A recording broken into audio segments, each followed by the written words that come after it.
Kalau tak ada orang asing yang tak ada buat kerja tanam sawit ke pun, rumah kita bersih longkang, susahlah hidup rakyat Malaysia. Betul tuan-tuan? Getah 400,000 hektar ladang getah yang terbiar. Siapa yang nak toreh getah? Tak ada orang nak toreh getah. Orang kita tak mau buat. Sebahagian daripada tugas-tugas ekonomi di negara Malaysia ni, dia kalau tak ada pekerja migran, pekerja tempatan tak akan buat.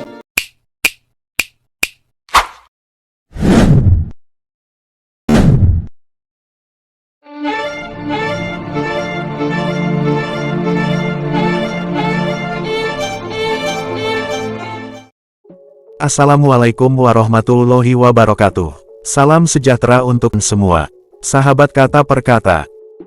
Warga pekerja asing di Malaysia, sekarang ini sudah semakin berkurang sejak adanya razia pendatang asing tanpa dokumen yang sah. Namun sebenarnya para warga asing yang bekerja di Malaysia yang tidak memiliki dokumen yang sah, semua itu terjadi karena kesalahan pemerintah Malaysia itu sendiri. Karena pemerintah kerajaan Malaysia menerapkan sistem perekrutan tenaga kerja asing secara besar-besaran. Bahkan, pemerintah kerajaan Malaysia menerapkan sistem rumah kedua bagi para warga pekerja asing. Dan itu semua dimanfaatkan oleh pihak-pihak yang tidak bertanggung jawab, oleh oknum dari negara-negara lain, ataupun oknum-oknum dari negara Malaysia itu sendiri, yang mencari keuntungan dari tenaga kerja asing yang tanpa dokumen yang sah, agar tidak membayar gaji yang besar, seperti yang ditentukan oleh pemerintah Malaysia. Akibat dari razia tersebut, banyak yang ditangkap dan ada juga yang berencana untuk pulang ke negara asalnya. Dan otomatis pendapatan negara Malaysia pun berkurang, dan kekurangan pekerja pun dirasakan oleh sebagian perusahaan yang ada di Malaysia, yang membutuhkan tenaga kerja asing. Karena hanya pekerja asinglah yang mampu mengerjakan pekerjaan itu. Warga Malaysia setempat, belum tentu mau mengerjakan pekerjaan itu. Karena warga Malaysia setempat, tidak memiliki jiwa pekerja di tanah negaranya sendiri, untuk kemajuan pembangunan negaranya. Dan untuk pendapatan dalam sektor perdagangan pun semakin berkurang, karena berkurangnya warga asing.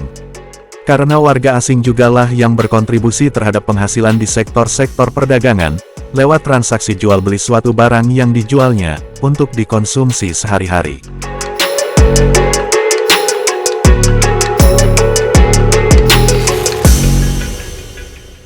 Kalau tak ada orang asing yang tak ada buat kerja tanam sawit ke pun, rumah kita bersih longkang, susahlah hidup rakyat Malaysia. Betul tuan-tuan?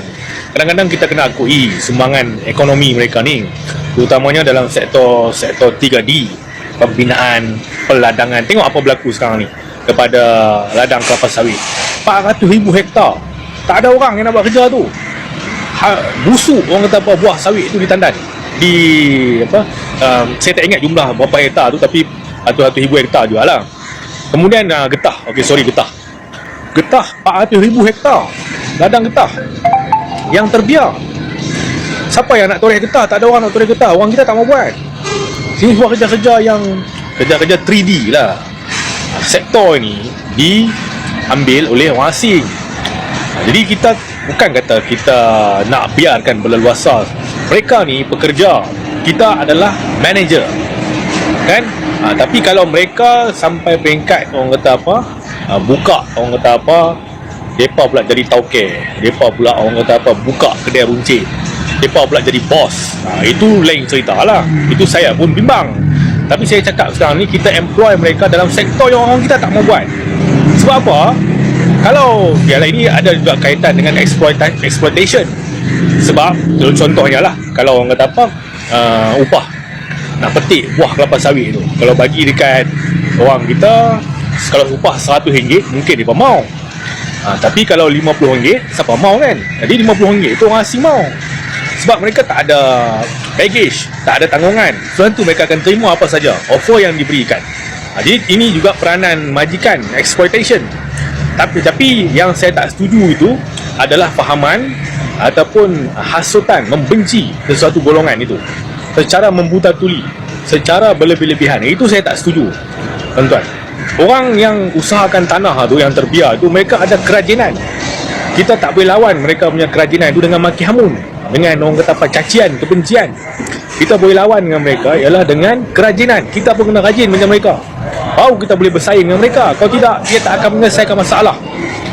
Dia tak akan selesaikan masalah, tanah tu tetap terbiar juga. Jadi ini pandangan saya lah. Tapi kita kena terima kebenaran pahit ataupun bitter truth dalam hal ini. Sebahagian daripada tugas-tugas ekonomi di negara Malaysia ni, dia kalau tak ada pekerja migran, pekerja tempatan tak akan buat. Kita buatlah kempen kerja kilang lah, kempen kerja pasar lah, dan kita bagi insentif yang sedikit tinggi, tak akan ada. Dan kalau kita rujuk kepada contoh 200-300 ribu rakyat Malaysia khususnya di Johor yang sanggup bangun pukul 3-4 pagi untuk pergi ke Singapura dan bekerja dalam fungsi-fungsi yang sama seperti pekerja migran di Malaysia di Singapura, kita kena ambil kira bahawa kenaikan gaji itu tidak mampu dikejar oleh Malaysia. Mudahlah untuk mereka di media sosial kata, oh kalau bayar saya 3-4 ribu ringgit, saya pun sanggup untuk kutip sampah, saya sanggup untuk kerja di ladang. Tapi mana mungkin kita nak melihat capital structure ekonomi kita boleh sanggup terima begitu. Dan mereka of course lah selalu rujuk kepada keuntungan syarikat-syarikat besar dan sebagainya. Saya rasa kenaikan gaji itu boleh, dan sebab itu kita sokong contohnya pendekatan seperti dasar gaji progresif dan sebagainya. Tetapi overnight nak samakan gaji kita dengan Singapura, dengan purchasing power di Singapura dan sebagainya, saya rasa tak boleh. Jadi suka tak suka, kita masih lagi mesti bergantung kepada pekerja migran, terutamanya untuk sektor-sektor tertentu. Dan dalam hal ini kita tak boleh tolak bahawa untuk jangka masa yang sederhana dan panjang akan ada pekerja migran yang perlu dimasuki ataupun dibawa ke Malaysia. Sebab itu saya setuju bahawa kita perlu melihat kepada satu roadmap yang dah sedia ada dan perlu diperkasakan bahawa layanan yang diberi kepada pekerja migran ini boleh dan mesti ditingkatkan. Mereka tak boleh dilayan seperti buruh paksa, dan masih lagi ada banyak majikan yang perlu ditegur dan langkah perlu diambil, penguatkuasaan perlu dilaksanakan supaya hak mereka dan kebajikan mereka dijaga dengan baik. Ya, kita tahu bahawa orang Melayu tak nak buat kerja-kerja tertentu. Sebab itu orang asing datang. Daripada zaman saya kecil lagi, orang Cina, orang India datang pasal orang Melayu tak mau buat kerja. Tak mau kerja dalam lombong, tak mau kerja dalam estate. Jadi dengan itu orang asing datang dan kemudian mereka tinggal di sini, dan kita sekarang ini pun 2 million lebih orang Bangladesh datang sini dan mereka berjaya. Kita boleh buat benda tu semua, tapi kita saja tak mau buat. Saya tak tahu pasal apa, pasal kata kononnya gaji rendah. Tapi gaji yang nak dibayar kepada pekerja Melayu lebih tinggi daripada kepada orang lain. Umpamanya dalam restoran mamak umpamanya, dia sanggup bayar RM3,000 sebulan. Orang bukan Melayu dapat semua RM1,500, tapi masih tak dapat bekerja. Kononnya kerja dalam restoran teruk, kerja semua kerja teruk. Sampai duduk dalam restoran aircon pun teruk, kerja dalam supermarket pun teruk. Saya tak tahulah apa dia teruk. Nak kata gaji tak bayar, orang bayar. Jadi, jika demikian, warga Malaysia yang tidak senang dengan warga asing yang tanpa dokumen yang sah, janganlah kalian langsung menyalahkan warga asing tersebut. Seharusnya yang pertama kalian salahkan adalah pemerintah kerajaan Malaysia lah yang harus kalian salahkan. Juga salahkanlah warga Malaysia setempat, yang tidak mau bekerja di bidang sektor-sektor pekerjaan yang terbilang rendah di mata warga Malaysia. Namun para pekerja asing tetap mengerjakan pekerjaan tersebut. Serta kalian harusnya menelusuri terlebih dahulu, sumber penyebab mengapa para pekerja asing tanpa dokumen yang sah bisa masuk ke Malaysia. Itu semua dikarenakan juga adanya permintaan dari oknum-oknum yang tidak bertanggung jawab dari Malaysia itu sendiri, yang menginginkan para pendatang asing tanpa dokumen yang sah untuk bekerja di tempat usahanya.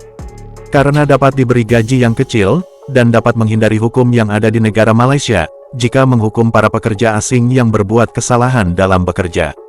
Karena para pekerja asing tanpa dokumen yang sah tersebut, tidak akan mampu untuk melawan hukum yang ada di Malaysia, dikarenakan mereka sudah pasti terlebih dahulu mendapat sebuah kesalahan, akibat tidak memiliki dokumen yang sah, ketika masuk ke negara Malaysia sebagai tenaga kerja asing. Begitulah liciknya sebagian warga Malaysia yang memperkerjakan warga asing, dalam dunia perekrutan tenaga kerja, demi untuk menghindari hukum suatu negara, dan hukum hak asasi manusia, jika terjadi sebuah penganiayaan.